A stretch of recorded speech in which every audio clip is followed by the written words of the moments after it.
చందన Brothers Shopping mall లో December 4వ తేదీ నుండి 23వ వార్షికోత్సవ క్రిస్మస్ మరియు సంక్రాంతి గ్రేట్ గిఫ్ట్స్ ఫెస్టివల్. ప్రతి 1499 రూపాయలు పైబడిన వస్త్రాల కొనుగోలుపై విలువైన ఉచిత బహుమతులు, వార్షికోత్సవ వరాల జల్లు, అద్భుతమైన స్పాట్ గిఫ్ట్లతో ఆనందాల వెల్లువ. ప్రతి ఒక్కరూ విజేతే. అన్ని రకాల వస్త్రాలు ఆఫర్లలోనే. Chandana Brothers Shopping Mall, main Bazar, ఏలో.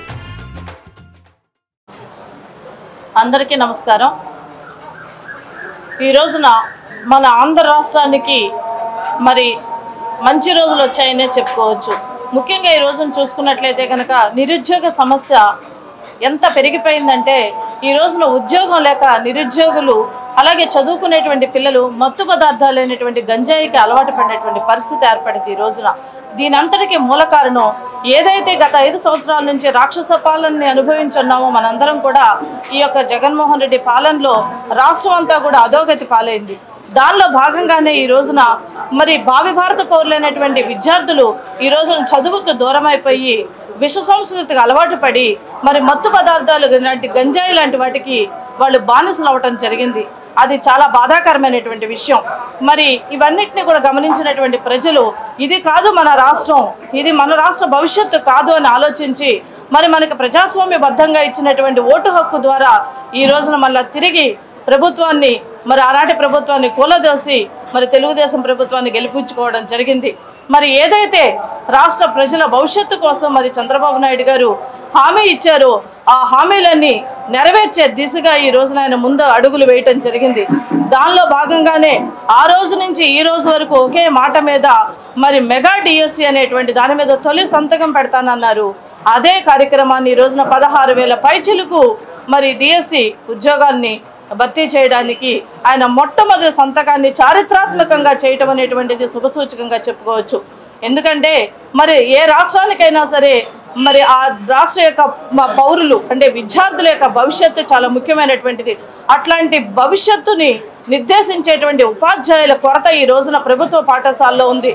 గత ప్రభుత్వం నాడు నేడు అనేటువంటి పేరుతో మరి బెంచీలకి కొత్త బెంచీలు తెచ్చి వాటికి గోడలకు రంగులేయటం తప్పితే ఈ రోజున కనీసం 10వ తరగతి పాస్ మార్కులు కూడా తెప్పించలేనటువంటి రాష్ట్ర ప్రభుత్వం మరి ఈ రోజున మరి చంద్రబాబు నాయుడు గారు మరి తిరిగి డిఎస్సి వేయటం ద్వారా ఉపాధ్యాయుల్ని భారీగా 16,000 పైచీలు కంటే ఎంత నిరుద్యోగ సమస్య ఈ రోజున మన రాష్ట్రంలో మరి ఉందో తెలుస్తూ ఉంది. మరి గత పాలకులు చూసుకున్నట్లయితే మరి కోవిడ్ టైంలో ఉపాధ్యాయుల్ని మరి లిక్కర్ షాపుల దగ్గర కాపలాగా పెట్టినటువంటి పరిస్థితి ఉంది.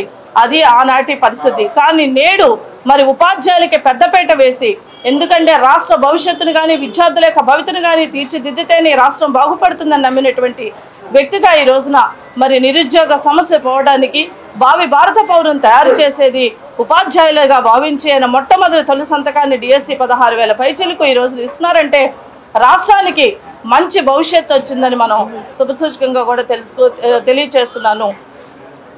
మరి నిరుద్యోగులందరూ కూడా ఆయనకి ఈ రోజున అందరూ కూడా పాలాభిషేకం చేయటం అలాగే రుణపడి ఉంటారు. రాష్ట్ర భవిష్యత్తు బాగుపడుతుందని తెలియచేయడంలో సంతోషిస్తున్నాను. అందరికీ నమస్కారం. ఈరోజు ముఖ్యమంత్రి గారు మొదటి తొలి సంతకం మా టీచర్స్ అందరినీ ఉద్దేశించుకొని ఎలా ప్రమాణ మాకు చూపించారో అదే ప్రకారంగా మాకు మొదటి సంతకం ఉపాధ్యాయులను ఉద్దేశించి డిఎస్సిపై వేయటం వల్ల మాకు చాలా చాలా ఆనందంగా, ముందు టీచర్స్ని చాలా ఇంపార్టెన్స్ ఇచ్చినట్టు మేము చాలా ఫీల్ అవుతున్నాం. ఇదంతా చాలా ఆనందదాయకంగా ఉంది. గత ప్రభుత్వంలో నేను టెట్ కోచింగ్ తీసుకున్నాను. జాబ్ క్యాలెండర్ రిలీజ్ చేస్తారని ఎన్నో సంవత్సరాలు పెట్టి 5 సంవత్సరాలు పెట్టి ఎదురు చూసి ప్రైవేట్ స్కూల్లో చేసుకుంటా ఈ గవర్నమెంట్ జాబ్ కోసం ఎన్నో 5 సంవత్సరాలు పెట్టి వెయిట్ చేస్తుంటే ఇప్పుడు ఇంతవరకు డిఎస్సి తీయలేదు. ఫస్ట్ మన ముఖ్యమంత్రి గారు మొదటి సంతకం ఈ డిఎస్సిపై తీయడం నాకు చాలా చాలా ఆనందంగా ఉందండి. నా పేరు హష్మత్ అండి. నేను టీఎన్ఎస్ఎఫ్లో మెంబర్ని. ఈరోజు చంద్రబాబు నాయుడు గారు అధికారంలోకి వచ్చాక సంక్షేమంతో పాటు అభివృద్ధిని కూడా ముందుకు తీసుకెళ్లే పదంలో నడుస్తుంది అంతా. ఆయన అధికారంలోకి రాగానే మొదటి రోజే 5 సంతకాలు పెట్టారు. మెగా డిఎస్సితో సహా ఇప్పుడు ఈరోజు కొత్తగా ముందుకు తెచ్చింది ఏంటంటే స్కిల్ సెన్సెస్ ఏంటంటే ఎవరి ఇంట్రెస్టుల ద్వారా వాళ్ళకి నచ్చిన skills like software industry, IT, వాళ్ళు ఏ రంగంలో ముందుకెళ్తే ఆ రంగంలోకి వాళ్ళని అభివృద్ధి పరంగా తీర్చిదిద్దే క్రమంలోకి అది స్కిల్ సెన్సెస్ అంటే అది కూడా అందరికీ తోడ్పడుతుంది. అందరికి కూడా నమస్కారం. ఏదైతే Telugu Desam party, Janasena party, BJP Andhra Pradesh ప్రజలకి ఏదైతే వాగ్దానం చేసి సంక్షేమము, అభివృద్ధి, ఉపాధి ప్రతి ఒక్కరికి కల్పిస్తామని ఏదైతే చెప్పారో దాంట్లో మొదటి ప్రతిపాదకనే సీఎంగా చంద్రబాబు నాయుడు గారు ప్రమాణ స్వీకారం చేయడంతో మరి మూడిట్లకి తగ్గట్లుగా 5 వాటిల మీద సంతకాలు చేయడం జరిగింది. ఏదైతే డిఎస్సి ఉపాధి మీద హామీ ఇచ్చారో ఆ ఉపాధికి సంబంధించి తప్పనిసరిగా అందరికీ కూడా ఏదైతే ఉద్యోగాలు ఇస్తామని చెప్పి ఇచ్చారో మొత్తం అందరూ కూడా టీచర్లందరికీ కూడా డిఎస్సి ద్వారా 16,000 చిల్లర ఉద్యోగాలు భర్తీ చేయడం జరిగింది. అలాగే మరి ప్రజలందరికీ ఉపయోగపడాలి అనే ఉద్దేశంతో ఏదైతే ల్యాండ్ టైటిలింగ్ యాక్ట్ తీసుకొచ్చారో దానివల్ల అందరూ కూడా ఇబ్బంది పడతారు ప్రజలందరూ కూడా అని చెప్పి దాన్ని మరి రద్దు చేయడం జరిగింది. అలాగే పెన్షన్ల విషయంలో 4,000 రూపాయలు పెన్షన్ ఇస్తామని చెప్పి ఏదైతే హామీ ఇచ్చారో మరి అది తొలి సంతకం పెడతానని చెప్పలేదు. అయినప్పటికీ కూడా దాన్ని కూడా పరిగణలోకి తీసుకుని తెలుగుదేశం పార్టీ అంటే ఒక నమ్మకంతో ప్రజలు గెలిపించారు. భారీ మెజార్టీలు ఇచ్చారు. ప్రజలందరూ కూడా వాళ్ళ విశ్వాసాలను చూరగొనాలని ఉద్దేశంతో మరి పెన్షన్లు కూడా వెంటనే 4,000 రూపాయలు చేయడం జరిగింది. అలాగే అన్నా క్యాంటీన్ల మీద ఏదైతే అందరికీ హామీ ఇచ్చి అన్నా క్యాంటీన్లు మేమందరం కూడా సంవత్సరం పొడుగుతా చాలా నియోజకవర్గాల్లో మరి నడుపుతున్నామో ఆ అన్నా క్యాంటీన్లు మళ్ళీ అలాగే జరపాలన్న ఉద్దేశంతో మరి అన్నా క్యాంటీన్లు కూడా ప్రతి నియోజకవర్గంలో కూడా ఏర్పాటు చేయడానికి జరిగింది. అలాగే ఉపాధితో పాటు డెవలప్మెంట్ ఉండాలి, అలాగే వాళ్ళందరికీ కూడా నేర్పరితనం ఉండాలన్న ఉద్దేశంతో స్కిల్ డెవలప్మెంట్ మళ్ళీ కూడా పరిగణలోకి తీసుకుని దాన్ని కూడా ప్రతి ఒక్కరికి కూడా ఉపయోగపడేదట్టుగా తీసుకుని వాళ్ళ స్కిల్ ఆధారంగా ఉద్యోగాలు ఇచ్చేటట్టుగా దాన్ని కూడా మరి పరిగణలోకి తీసుకుని దాని మీద కూడా సంతకం పెట్టడం జరిగింది. తెలుగుదేశం పార్టీ, జనసేన, బీజేపీ కూటమి ఒక నిబద్ధతతో పరిపాలన సాగిస్తుందని చెప్పడానికి నిదర్శనం ఇదే. తప్పనిసరిగా ప్రజలందరికీ తెలియాలి. ఇది వరకు తెలుసుకున్నారు, లోగడ ఏం జరిగిందనే తెలుసుకునే ప్రజలు అత్యంత విశ్వాసంతో మమ్మల్ని అందరినీ కూడా గెలిపించారు.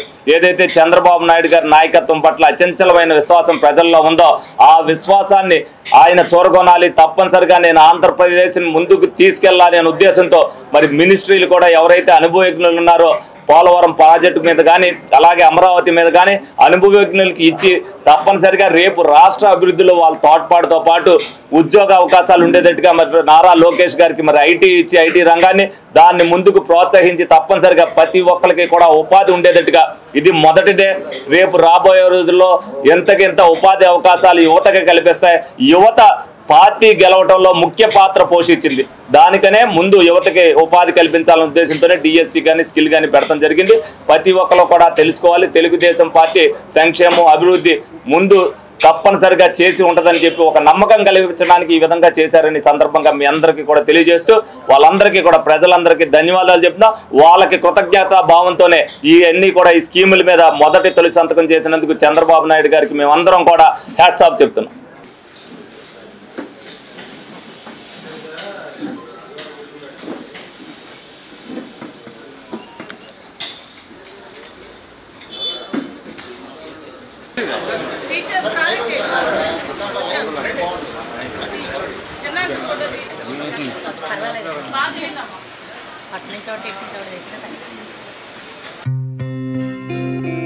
గత 20 సంవత్సరాలుగా దంత సమస్యలతో పాటు దవడ మరియు ముఖ సంబంధ సమస్యలకు చక్కని చికిత్సలు అందిస్తున్న శ్రీ రామకృష్ణ దంత వైద్యశాల, నరసింహారావుపేట, ఏలూరు. ఎమర్జెన్సీస్ లో వాడే ఆక్సిజన్ కాన్సంట్రేటర్లతో పాటు air purify, UV light steriliser, ULV fogger వంటి పరికరాల ద్వారా పరిశుభ్రమైన వాతావరణంలో చికిత్స అందించబడుచున్నది. ఆర్వీజీ ద్వారా అతి తక్కువ రేడియేషన్ ఉపయోగించి దంత వ్యాధి నిర్ధారణ మరియు రూట్ కెనాల్ వైద్యం చేయబడుచున్నది. డెంటల్ లేజర్ ద్వారా కుట్లు లేకుండా సర్జరీలు, ఇంప్లాంట్స్ కిట్స్ ద్వారా పళ్ళు లేని వారికి ఫిక్స్డ్ దంతాలు, రూట్ కెనాల్ చికిత్సలకు ఎండో మోటార్ వంటి ఆధునిక పరికరాలు కలిగిన నమ్మకమైన డెంటల్ క్లినిక్. అత్యంత ప్రామాణికమైన ఆటోక్లావింగ్ పద్ధతిలో శుభ్రపరిచిన ఇన్స్ట్రుమెంట్స్ వాడడం మా ప్రత్యేకత. దంత సమస్యలకు చికిత్సతో పాటు విరిగిన దవడ మరియు ముఖ ఎముకలకు చికిత్స, ఎత్తు మరియు వంకర దవడలకు కాస్మెటిక్ సర్జరీ, యాక్సిలోఫేషియల్ వంటి చికిత్సలకు చిరునామా శ్రీ రామకృష్ణ దంత వైద్యశాల, వేములపల్లి రెసిడెన్సీ అపార్ట్మెంట్, నరసింహారావుపేట, ఏలూరు.